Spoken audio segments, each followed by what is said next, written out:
Hey everyone, welcome to another episode of the Business of Inner Peace. I'm super pumped for today's conversation. I have an amazing guest on. Her name is Joy Dushey.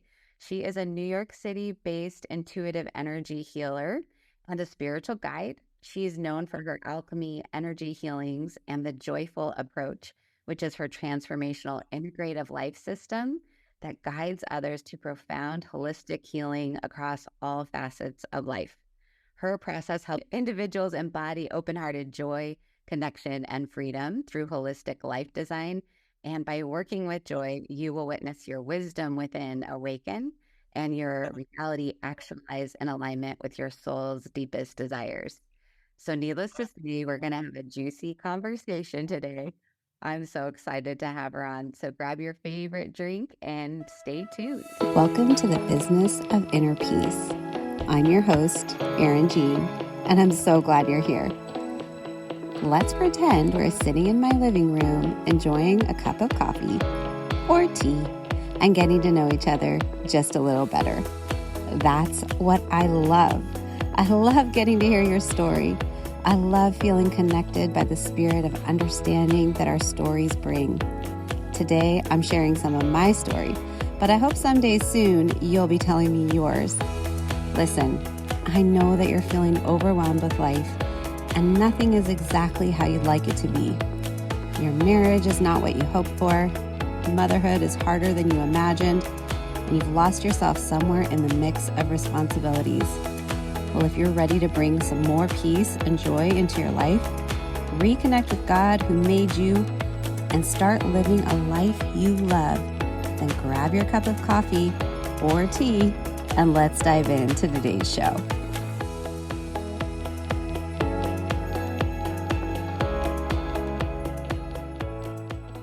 Hi, Joy. Welcome. Thank you so much for being here with us today. I am honored to have you on. How are you? Oh, I'm so honored to be here with you, and I'm really looking forward to the conversation. Thank you. I'm equally so excited and truly appreciative that you're hosting me today. Absolutely. My pleasure. Well, my very favorite thing is to hear someone's story. So I would really love whatever part of your story you want to share with us of what got you here to this place today. Okay. Well, thank you. My story goes back to, I'd say, the moment where I had experienced what I call like a great awakening after one of the hardest and darkest times of my life. At 29 years old, I suffered an ischemic stroke, and well, that really changed everything for me in the way that I could no longer go on, you know, doing life the way I was, which was really hard for me. It was a very forced up, and it was very lucky that I got through that. But I realized that in the year of recovering from that stroke and that forced stop, where I can no longer be just running from whatever I was running from or, numbing from, that I really had this deep question within me that was really nagging at me. The question was, what am I here to do in this lifetime? And I think that that's really the most beautiful lesson that I still hold, today. Even I feel like I haven't, it wasn't like I just had this big epiphany and an answer, and my life was just smooth sailing from then on. And there were also more awakenings. 20 years later, I'm still learning from hard moments. But I think it was that moment that was like the hardest thing that I went through, probably, that really reminds me all the time that through something really difficult, through something really dark, we can experience light on the other side, and we can experience great blessing on the other side. And that those moments are really here for us. They're here to teach us. They're here as gifts for us to grow from. And it's really up to us to have that strong will, which I think is a superpower of mine, to really turn that, to alchemize those dark moments and turn them into blessings. Yeah, 1,000%. I really think that our greatest gifts in life come from those dark and difficult places. And it can be so hard when you're in a dark and difficult place to remember them. Um, so it's if you're in a bad place right now, friends that are listening, today's your reminder that this is going to produce, if you allow it, it'll produce beauty in your life. I couldn't agree with that more. Yeah. Yeah. So going back to that time where I was experiencing this, forced rest, recovering from stroke. I was a mom of two young girls, and I wasn't allowed to work out, exercise, move. I was just really forced into this like very sedentary state.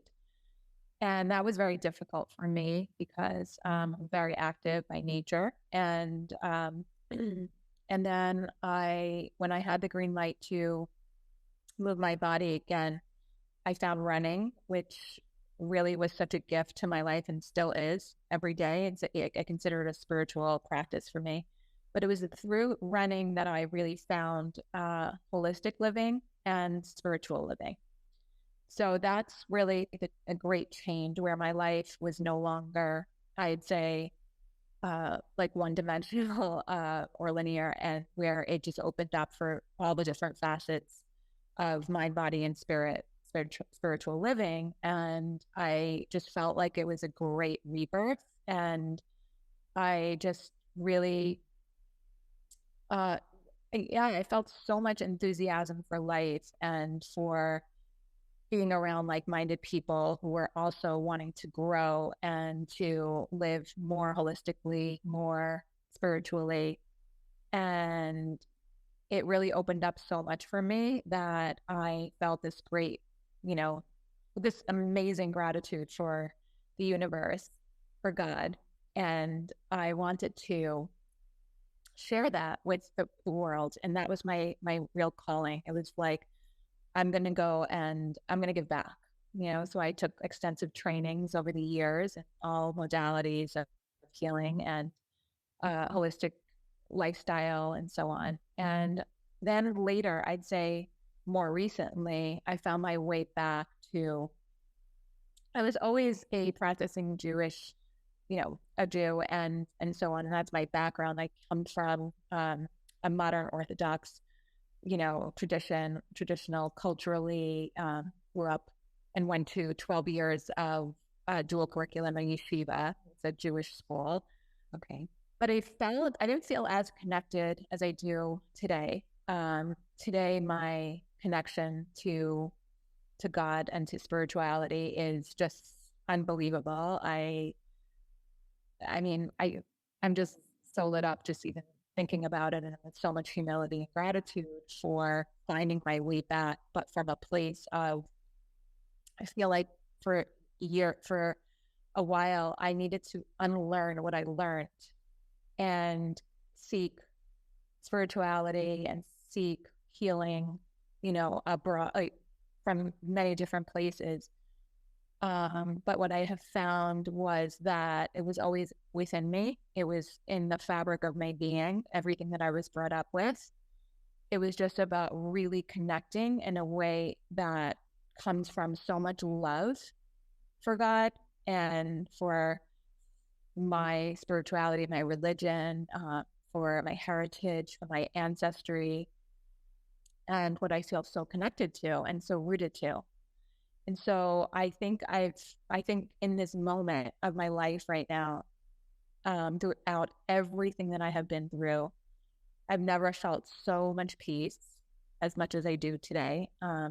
And so much love, I really feel that it is, it's a place where I rest and can feel that I've come home to. That's really meaningful. I love that you've been on that journey. I'm curious,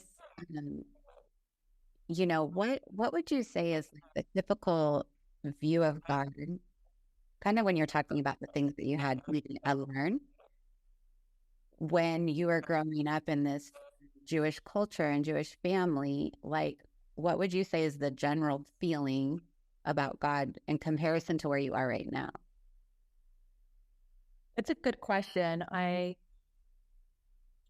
That was the thing that I had to detach from, was like it being dictated to me, or being told to me. And so being a truth seeker for me, that's why I think I did need to kind of disconnect in a way, and then find my way back in a much more from a very, very truthful place that I'm in today. So I think that um as a younger girl, and the school that I went to and education that I had, it was more of a fear based connection to God, that there was more dogma in what the way that I was maybe introduced to it, or didn't really understand, or confused by it. Whereas later on in my life, I realized how loving God is, and that his whole language is a loving kindness, um, way of love, of being an amazing force, a higher force, through loving kindness, and through be also a forgiving God, and a God that wants to see you be the version of yourself that you were meant to be, and support you through that. So that the energy of it really is so different for me, you know? Yeah. I was so curious because I think that's a real common thing within my faith practice as well, to often feel like God is this, you're afraid, it's a fearful God, like kind of being a lot of hell and damnation being taught. And I would use the word legalism, like a lot of, for me growing up, a lot of like, this is wrong and this is right, a lot of black and white thinking, Mhm. which isn't necessarily awful, but it doesn't, what I've noticed as an adult is it doesn't tend to lead us toward love, because that kind of thinking puts everybody in categories of good or bad, right? And I just kind of tapping into what you're saying, I feel like when you really are getting more open and open-minded and sort of putting all the rules and regulations to the side for a minute, that the truth is that we are all from God, like we're all of God's essence, and God is loving, and he desires for us to love one another and to have a relationship with one another despite any differences. Um, and I think that's been the biggest thing for me and the work I've done in the past 2 years is realizing, like, being open and accepting of one another feels so much more in alignment for me with who God is and the relationship he desires to have with us, instead of being in this of really focusing on everything that's right and wrong and good and bad, um, because that separates me from people, and it's hard to build relationship with someone when you're telling them they're wrong before you even start being friends. Um, so it sounds like maybe you had a different journey, but you have some of those similar relatable ideas. Yeah, no, for sure. It's actually very much in alignment. I think that what I've learned is that it's the first step. It's before finding love. If you can't find God through, love, just first find God through fear. And then you can find your way, hopefully, that extends to a loving relationship. And that is what happened for me, because I did always have the fear, in a beautiful way too. Like, I feel that it's important for us to have a code of conduct. I do believe that the code of conduct is very important to have, not to have chaos and mayhem, because we have these laws and have the rituals that, maybe we don't fully understand them, yet they do keep us in line. They do keep us in some, order. Yeah. Yeah. So does the work that you do with energy and breath work, and it sounds like you do a lot of different modalities. I'm curious, like, how that lands for your family and other fellow Jews. Like, has there been any controversy with that? Oh, wow. I'd say that years ago when I got into this work, I don't know how open and accepting people were to it. I'd say they probably weren't because it was maybe still not understood, as far as what it really entails, and the fear of people maybe opening up and what to find out through these modalities that can expand one's consciousness, right? So I think that I know it took courage for me to share this work. And I didn't solely, offer it to my smaller community of origin. I knew that it was something that I wanted to offer to everybody. I'm very much, an advocate for oneness and for all beings to come together in the collective healing. That was a great purpose of mine. And yet I saw that after some time, it started to catch on. And now a lot of the spiritual leaders are talking about how important it is to have practices like breathing, especially after we went through the pandemic and so on. And so that actually it's in the Torah, like that breathing is necessary and essential. And I can, quote some of these amazing Kabbalistic sages that have talk about it. We were born and we were created through the breath. And so when we're breathing, we're actually breathing a new life force. And that is our divine right. That is we're supposed to be. This is actually, if we're not breathing properly, it's actually constricting us from living more fully and with more vitality. And every time that we breathe, we have a chance to revitalize ourselves, which all of this is in the Torah. So it's funny because people don't realize that. And I was talking to a great rabbi the other day and having this conversation with him, and he quoted so many different parts of the Torah that talks about that. And so yeah, I think that now people are starting to understand more, and they're starting to deepen into their own, introspective quest for healing, and people are realizing that we have to wake up and start taking care of ourselves, not only our external beauty, but also our health and our emotional well-being and so on. Yeah. Yeah, I love holistic health for this very reason, because to me it's just logical, right? That the God who made us would provide on the planet he made for us everything that we need. And I really feel like holistic health moves us more towards that. And you have this moment of like, oh my gosh, God's been saying this all along in within ancient scripture, right? It's Yep. it's the core essence of the earth that he gave us, right? I really feel that we can turn to the earth for a full healing of our body. And our bodies were already made to heal themselves as well, right? So between the body that God gave us and the earth that he gave us, I feel like all the answers lie here. And I really love that, knowing that it's already in ancient scriptures, right? That God has written talking about how important our breath is. Um, I have really gotten into breath work within the past 6 months, I would say. And I have yet to, you're my very first guest on that actually deals with the modality of breath work. I know you do a lot of things, but I would love for you to talk to us a little bit about breath work, and maybe talk to us in a way like We have never heard it. We don't know what you're talking about. We just think we all do breath work because everybody breathes. Help me understand. Okay, amazing.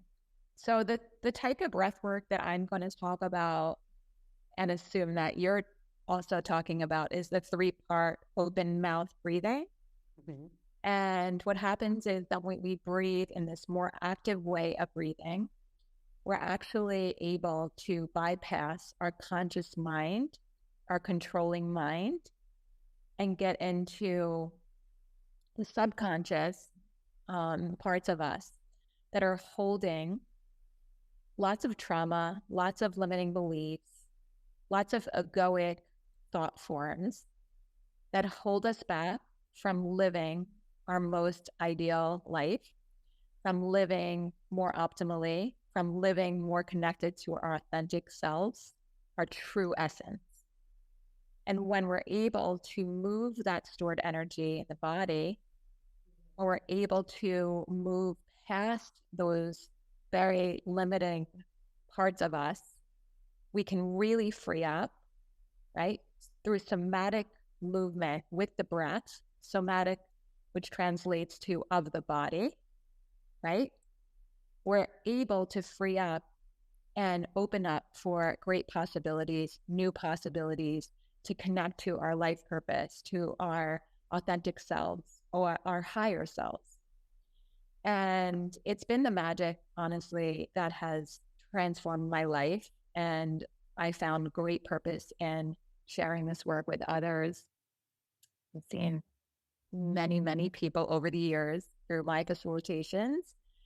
And I'm now training. I felt a great calling to certify and train others so that we can really expand this work, because I have felt, I know from myself and from others that it's changed many people's lives.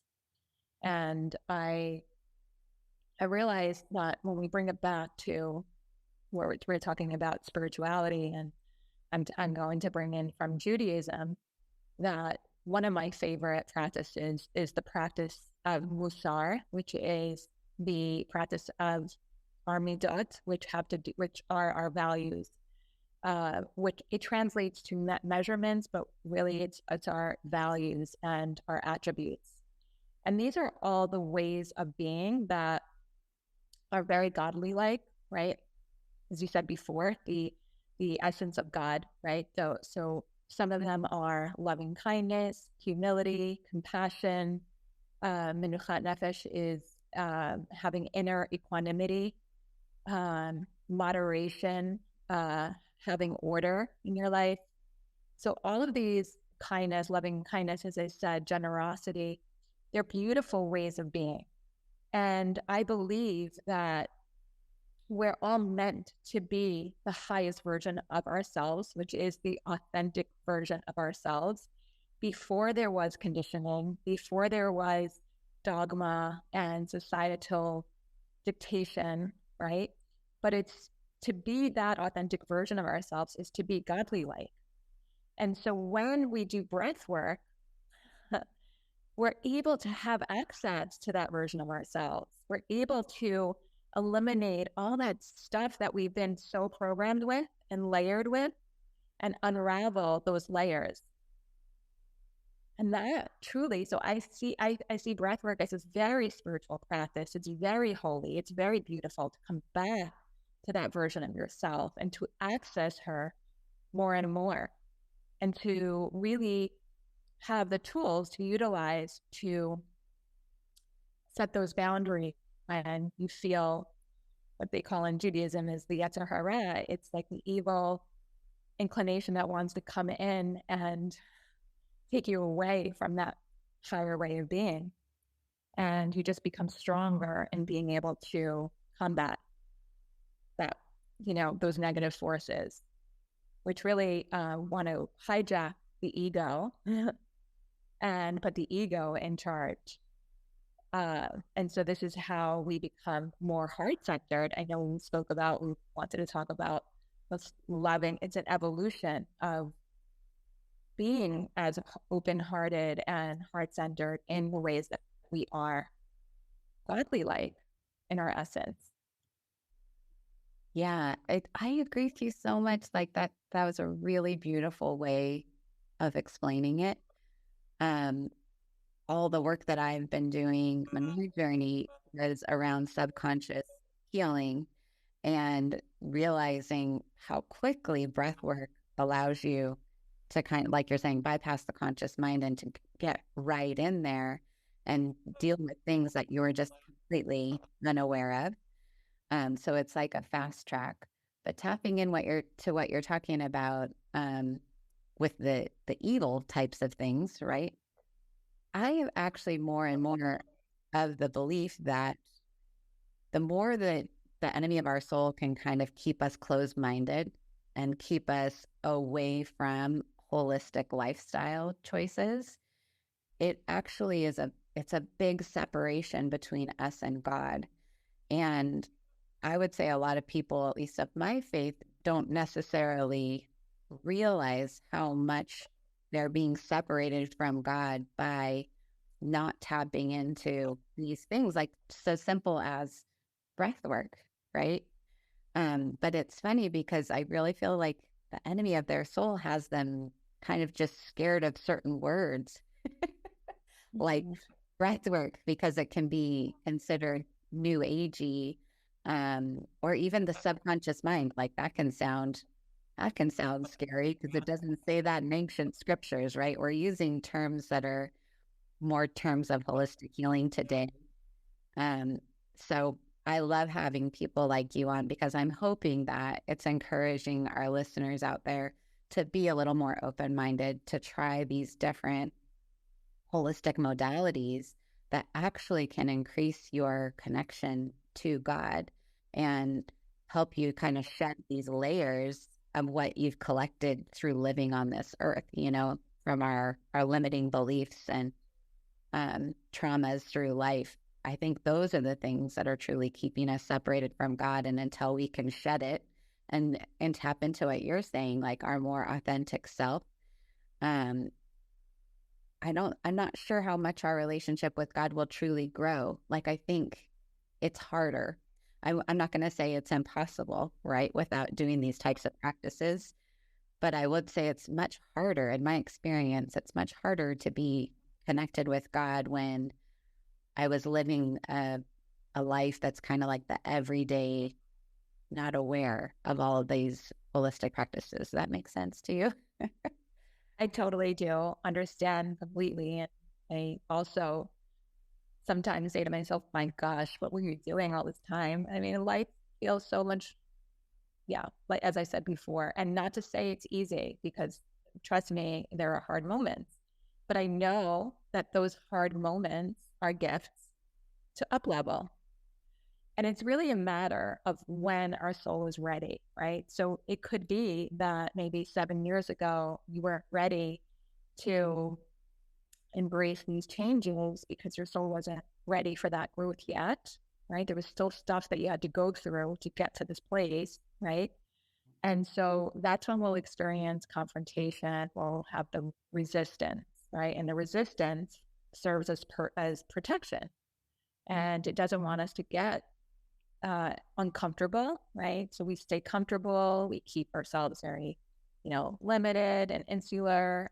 We put a bubble around ourselves, and okay, we're safe, we're comfortable, but we're not growing. Our soul is not really growing in those moments. And so then there is something, and it's so funny because every time I get a client that comes to me and they say, I don't know how I found you. I don't know how, this person and that person introduced me, but then sometimes there'll be a cancellation and then they come at exactly the right time. And I just know it was such a divine, intervention of them, their soul really being ready for this kind of work. Right. And so, getting back to that, I just wanted to say that our soul sometimes is not ready for that awakening and we are protected for certain reasons. And then when it happens, it's the right time. I always trust in that. Yeah, I would agree with that. But there is sometimes that longing of like, oh, what if I was ready for this earlier? What what would have happened, but trusting that God's timing is perfect and we're all on our right path, the path that we're meant to be on. So tell me a little bit, what does it look like for someone coming to you as a client? Like, is all the work you do in person? Is some of it virtual? How does it look? Yeah. So it's different. It's mostly virtual these days.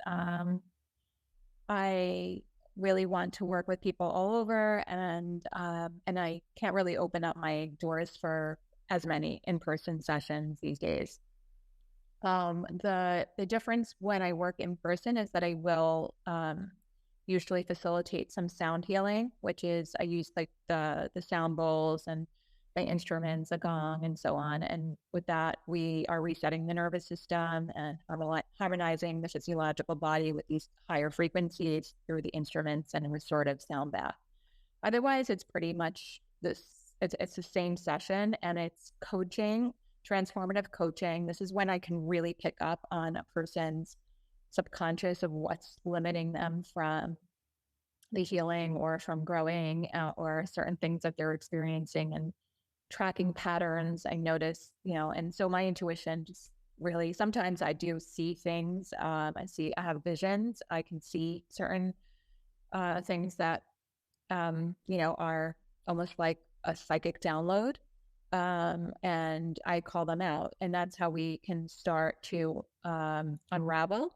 And then I get them breathing in the breath work, or if it depends on the session. I'm also an empowerment coach, so I'm helping women, high achieving women, also to really be that best version of themselves. I work with conscious creators. I work with women that are leaving the corporate world to really share their gifts with the world, with in the healing arts as well. So there's a lot of different, a range of different people that I see. Mostly I like to get people breathing into their body, and I also hold them accountable with homework, assignments, journaling exercises, breathing exercises, going out to nature, some spiritual guidance that I'll have them read or study as well. Awesome. All kinds of good things. Well, tell us if someone's looking to connect with you and they're just so curious about exploring this whole world, tell us how they can find you. Sure. So on the web, you can find me at thejoyfulapproach.com. On Instagram, again, The Joyful Approach. And you can just contact me through email, through email or DMing me, direct messaging. Awesome. Well, I'll be sure that I put all of that in the show notes so that people can connect with you. Is there anything you want to share with us before we part our ways today? I'd love to just say that, everybody on this planet has the birthright to really be living their best life, to live a joyful life. And, it's just sometimes it takes a minute, so take it easy. Don't put too much pressure on yourself. It doesn't have to entail millions of dollars or, extensive masterclass. If you put yourself out there, you're going to find that person that's there for you, that class that you're meant to go to, that whatever it might be. It's just about really having the want and the will. And once you do open up to the universe and give that message, it's going to find you and you're going to find it. I love it. I love it. I always like to end my podcast episodes with a prayer. So if you are open to it, I'd really love to pray for you. Is that okay? Sure. Thank you. Yeah. God, we just come before you. I thank you so much for Joy. I thank you for the light that is within her. I thank you for her story and how she has found her way back to you in a more meaningful relationship. And I just pray, Lord, that all the work that she does would be blessing the lives of others, and she would be continuing to really do your work of spreading love and light across our planet. We thank you once again for her, and we ask that you would bless anyone listening today, that they would be perfectly aligned and connected to what you have for them. Amen. Oh, that was so beautiful. Thank you. I hope you enjoyed today's episode. If you're feeling blessed by the content here, the number one way you can show me is by leaving me a written review of the show. I'd be forever grateful. Knowing that you're out there listening helps me know that I'm truly living out God's purpose in my life. The other thing you can do is take a screenshot of this episode, share it with a friend, or better yet, tag me on your Instagram stories. Remember, you are seen, known, and loved. May God richly bless you today. All my love, Erin Jean.